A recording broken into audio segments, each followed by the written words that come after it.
முருகனை ஏன் செவ்வாய்க்கிழமைகளில் வழிபடுகிறோம்? முருகனை வழிபடுபவர்களுக்கு அவர் தன்னுடைய அருளை வழங்குவார் என்று நம்பப்படுகிறது.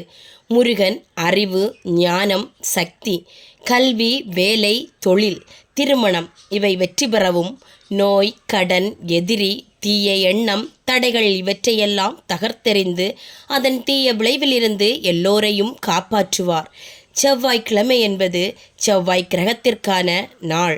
செவ்வாய் கிரகமானது ஒரு மனிதனின் அனைத்து விதமான பிரச்சனைகளையும் உண்டு பண்ணும். முருகனோ ஒரு மனிதனின் அனைத்து விதமான பிரச்சனைகளையும் சரி செய்வார். அதனால் அந்நாளில் முருகனை வழிபாடு செய்ய வேண்டும். முருகன் யுத்த தெய்வமாக இருப்பதால் வீரனாக இருப்பார்கள். பக்தர்களின் துயரை தீர்க்கும் கருணை மிக்க கடவுள் அவர்.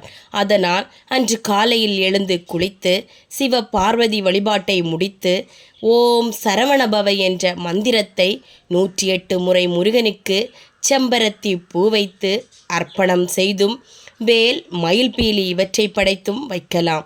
வைத்து பூஜைகளை செய்து பின் விரதமானது பால், பழம் இவற்றை அருந்தி சூர சம்ஹார கதை, கந்த புராணம் இவற்றை வாசித்து விரதத்தை நிறைவு செய்யலாம்.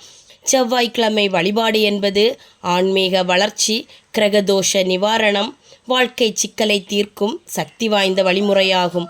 மனமார்ந்த பக்தியுடன் முருகனை வழிபட்டு வந்தால் அவர் நமக்கு நன்மை அருள்வார். இந்த வீடியோ யாருக்காவது பயனுள்ளதாக இருந்தால் சேனலை சப்ஸ்கிரைப் பண்ணுங்கள். ஓம் சரவணபவ.